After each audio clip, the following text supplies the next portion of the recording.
Hi everyone, welcome back to the channel. Have you ever wondered why it can be so hard to make even the smallest changes in your life?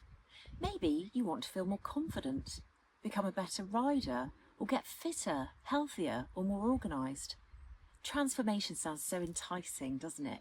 We imagine how different things will be, how we will be different. And with all the information available today, it should be simple, right?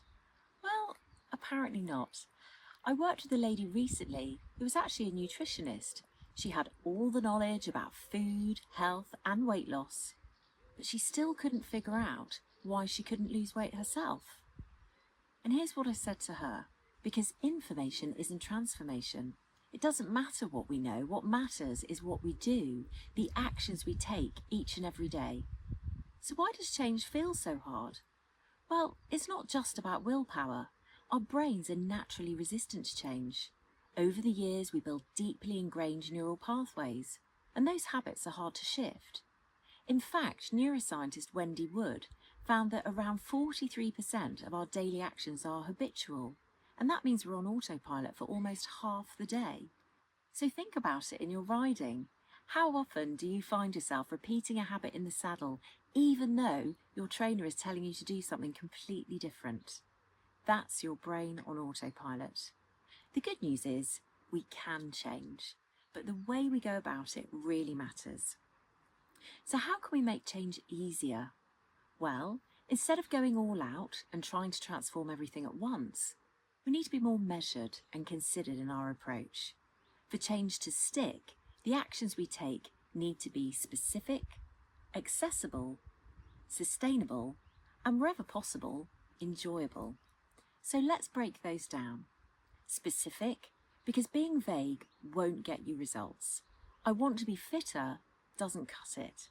But saying, I'll get up 30 minutes earlier 5 days a week and do a HIIT bike workout, that's specific. In riding, you might use your dressage test results to pinpoint exactly where to focus in your training. It needs to be accessible because if it's too hard, you won't stick with it. There's no point starting a diet where you need 20 different shops for the ingredients, or joining a gym an hour away. And with your horse, take small, bite-sized steps towards your goal so it feels doable.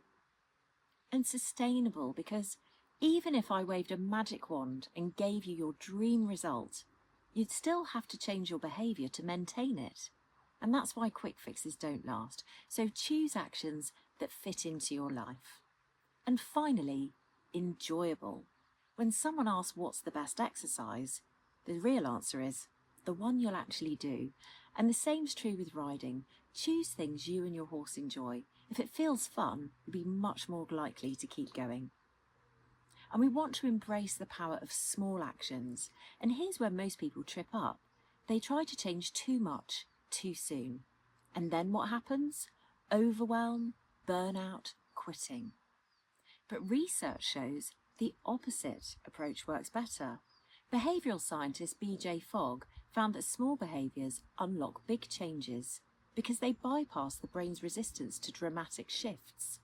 And studies from Stanford show that small, consistent actions create momentum and lasting change. So don't underestimate the tiny steps. They're actually rewiring your brain through neuroplasticity. Every time you repeat a positive action, you're strengthening those new pathways, making the behaviour easier and more automatic. So how do we actually put this into action? Well, here are 3 quick tips. So first, choose one simple action. Pick a small behaviour that aligns with your goal. Just one. And do it consistently. 2, reinforce it. Celebrate each win, no matter how small. Rewards help habits stick. And 3, be patient. You're literally rewiring your brain. Trust that the little steps will add up over time. So here's my question for you. What's one small thing you could start doing, or stop doing, today that would move the needle on your goals? As Lao Tzu said, a journey of 1,000 miles begins with a single step. That first step may feel small, but it's the start of real, lasting transformation. And one more thing, there's no such thing as failure, only feedback. Every stumble is just information you can use to adjust your approach and keep moving forward. So what's your first step going to be? Let me know in the comments. I'd love to hear.